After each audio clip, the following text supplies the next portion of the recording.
Hello everyone. औसत की third part में हम कुछ इम्पोर्टेंट क्वेश्चंस देखेंगे। एक क्रिकेट के खिलाड़ी की 24 पारियों में रनों का औसत 28 रन है। वह 25वीं पारी में कितने रन बनाए ताकि उसका औसत 29 हो जाए। अब देखिए, यह जो क्वेश्चन है बहुत आसान है, लेकिन लैंग्वेज को थोड़ा सा आप ध्यान रखिए। पारियां कितनी हैं? 24। औसत कितना हो जाएगा? 28। जैसा कि हम जानते ही हैं कि औसत बराबर क्या होता है। औसत बराबर होता है योग, जो भी संख्या दी हुई है उसका योग, और यहाँ पर कुल संख्या। कुल संख्या यानी कि जैसे कि 24 पारियां हैं तो हमारी संख्या जो हो जाएगी वो कितनी हो जाएगी? 24 हो जाएगी। और औसत कितना है? 28। तो 28 बराबर योग बटे कुल संख्या यानी कि 24। तो योग बराबर हो गया आपका 28 गुणा 24, और 28 और 24 की गुणा कर लीजिए। अब देखिए, इसी तरह वह कह रहा है वह 25वीं पारी में कितने रन बनाए ताकि उसका औसत 29 हो जाए। अब देखिए, 24 पारियों का हमने निकाला, 25वीं पारी का उसने पूछा है, तो दोबारा यही फॉर्मूला लगाएंगे। बस हम ध्यान क्या देंगे, इसकी मल्टीप्लाई कर लीजिए। इतने 28 इंटू 24,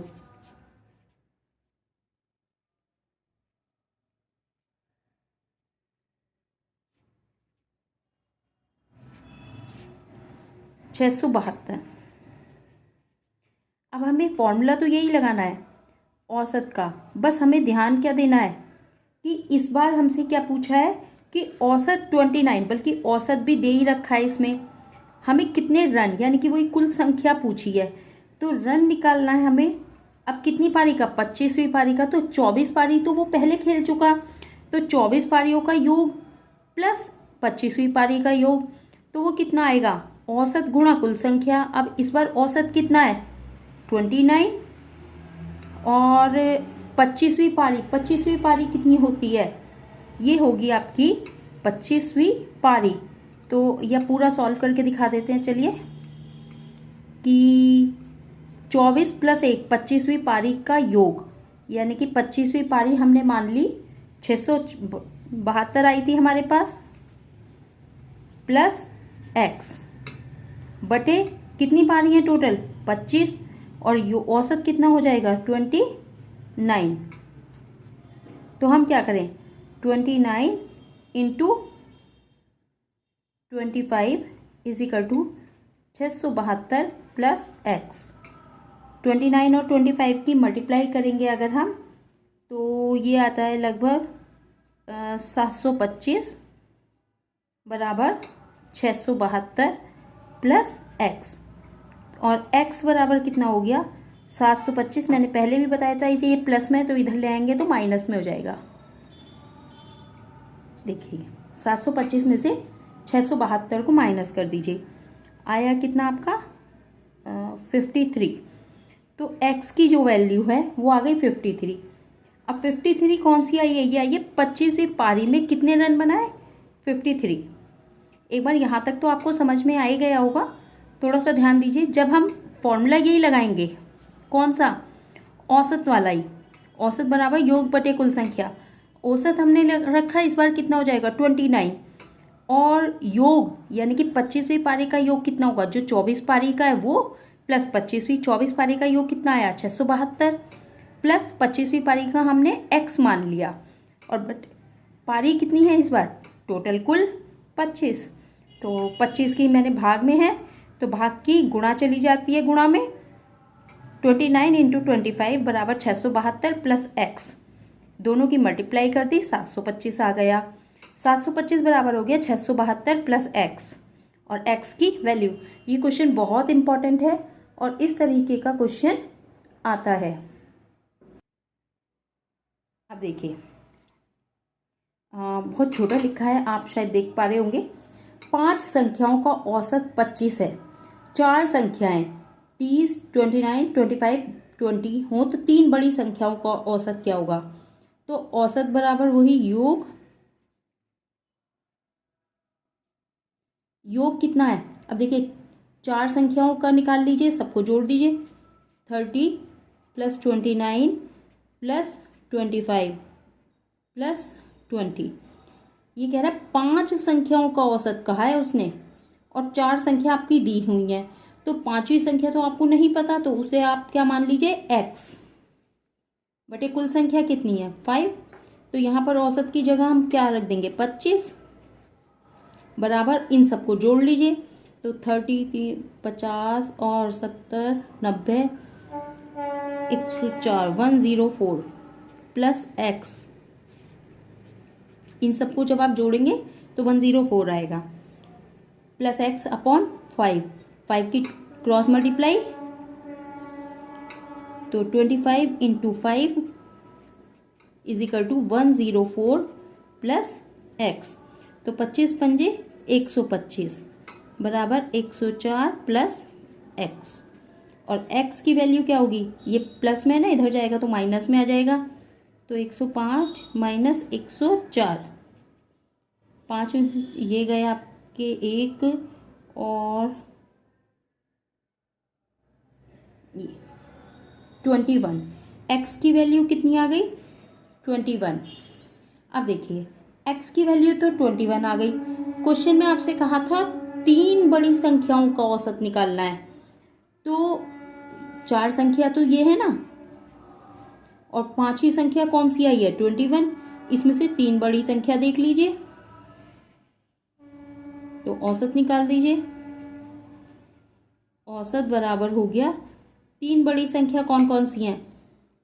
इसमें 30 प्लस 29 और प्लस 25, इन पांचों में सबसे बड़ी संख्या, और क्योंकि तीन का कहा है तो तीन से ही भाग देंगे, तो इन्हें जोड़ दीजिए। 84 अपॉन 3, इसे भाग दीजिए 28। तो जो औसत आया वो कितना आ गया? 28। तीन बड़ी संख्याओं का औसत कितना आया? 28। देख लीजिए एक बार।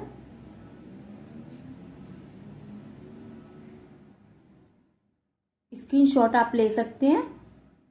अब नेक्स्ट क्वेश्चन देखिए। देखिए चार संख्याओं का औसत 40 है, यदि पहली तीन संख्याओं का योग 75 है। अब मुझे लगता है आप खुद कर देंगे, आप इतने क्वेश्चंस की प्रैक्टिस आपको करा दी है। तो देखिए औसत बिना फॉर्मूले लिखे मैं वैल्यू पुट कर देती हूँ 40, योग पहली तीन संख्याओं का योग 75। तो योग क्या होता है?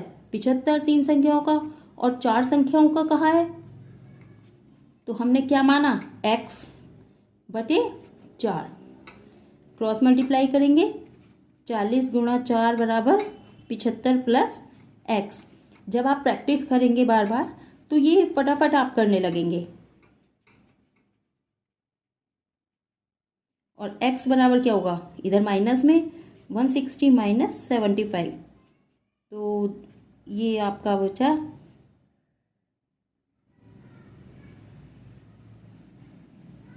85। x की वैल्यू कितनी हो गई? 85। चलिए नेक्स्ट क्वेश्चन देखते हैं। देखिए बहुत अच्छा क्वेश्चन है और बहुत आसान है। राहुल ने 40, 86, 120 एवं 36 रन और सचिन ने ये रन बनाए। बताइए किसके द्वारा बनाए गए रनों का औसत अधिक है? तो पहले राहुल का निकाल लेते हैं। सेम फॉर्मूला यूज करेंगे, औसत बराबर जो सारे रन हैं इनको जोड़ दें, 40, 86 प्लस 120 प्लस 36 अपॉन 1, 2, 3, 4। ठीक है, इन सबको जोड़ के इसका औसत निकाल दीजिए। और अब ऐसे ही सेम हम किसका निकालें? सचिन का। सेम पैटर्न यूज करेंगे, औसत बराबर अब देखिए जितने भी रन दे रखे हैं कितने हैं, 54 प्लस 24 प्लस 140 प्लस 74 अपॉन 1 2 3 4। तो इन सबको जोड़ दीजिए और निकालते हैं। देखिए 282 अपॉन 4 तो 28 और 4 सत्ते 28 हो गया आपका, और न जाने की ज़ीरो लगाई, दशमलव लगाया तो 4 दूनिया 4 पंजे 20, ठीक है, ये आ गया। इसका निकालेंगे तो 4 सत्ते 28, 4 तिया 12, 73 इसका आ गया, और इसके रनों का औसत कितना आ गया, 70.50। तो यहाँ पर जो है किसके द्वारा बनाए गए रनों का औसत अधिक है, सचिन की। आप स्क्रीनशॉट ले लीजिए। बहुत अच्छा, देखिए सिंपल क्वेश्चन है, इसी तरह के क्वेश्चन एग्जाम में मिल जाते हैं, लेकिन थोड़ा लैंग्वेज हमें समझनी होती है। अब देखिए ये लास्ट क्वेश्चन है, लास्ट बट नॉट लीस्ट। अगर आप क्वेश्चन को देखें तो शायद आप एकदम से सोचेंगे कि ये क्वेश्चन कैसे करेंगे हम, लेकिन देखिए कितना आसान क्वेश्चन है। 20 परीक्षणों का मध्य 65 पाया गया, किंतु बाद में यह पाया गया कि 69 के स्थान पर 96 पढ़ लिया गया है। इस प्रकार सही माध्य कितना होना चाहिए। अब देखिए 20 परीक्षणों का मध्य 65 पाया गया, तो औसत का योग कितना होगा, 65 इंटू 20 कर दीजिए, तो ये आपका आ गया 0, 10 और 2 6 12, 1300 आ गया आपका 20 परीक्षणों। अब वो कह रहा है 69 के स्थान पर 96। जब हम औसत निकाल रहे थे तो वहाँ पर कहीं 69 आया था, 69 के स्थान पर 96 पढ़ लिया, तो 96 और 69 दोनों में से कितना अंतर है, आप देखिए ये हो गया 7 और 2, देखिए 27 का अंतर आया, यानी कि सही माध्य कितना होना चाहिए। अब यहाँ पर हमने माध्य निकाला, टोटल माध्य कितना आया 1300, और अंतर कितना आया, जो त्रुटि आई इसे बोलेंगे हम त्रुटि, कितनी आई, वो आई 27। यानी कि टोटल में से हम क्या करेंगे, हमारी कितनी थी 1300 में से हमने क्या करा, 1300 में से त्रुटि को माइनस कर दे 27 को, तो कितना आया, ये आ गया आपका 1273, ठीक है। अब उसने कहा है माध्य निकालो, तो औसत निकाल लेते हैं। माध्य का औसत कितना आएगा, औसत बराबर, अब एक्यूरेट क्या है, हमने जो त्रुटि थी उसको दूर कर दिया, तो ये आ गया 1273, और बटे कितने परीक्षण किए गए थे, शुरू में ही उसने बताया 20। देखिए बहुत अच्छा और इम्पॉर्टेंट क्वेश्चन है, ठीक है। तो छिक्का 12 और 12 3 2 60, 12 20 60, और दशमलव लगाई 20 18 180, तो 6 और 5, ये आपका आंसर आ गया। अब देखिए बहुत इम्पॉर्टेंट क्वेश्चन है, कि क्वेश्चन कुछ भी हो सकता है, हमें ध्यान क्या देना है कि जो 20 परीक्षण किए गए उसमें जो त्रुटि हुई, भाई हमारे, आप ये सोचिए कि जैसे मार्क्स 69 आए थे और 69 की जगह 96 पढ़ लिया, तो कितने का अंतर आया दोनों में, 27 का। तो टोटल जो मार्क्स थे उसमें से 27 मार्क्स घटा दो, तो एक्यूरेट मार्क्स आ जाएंगे, वही यहाँ पर हमने किया, और उसका औसत निकाल दीजिए। तो ये थे हमारे औसत के क्वेश्चन। आप कोशिश कीजिए, अभी हम पेपर कराएंगे, उसमें भी जब क्वेश्चंस आएंगे तो हम सॉल्व करेंगे। इसका आप स्क्रीनशॉट ले लीजिए।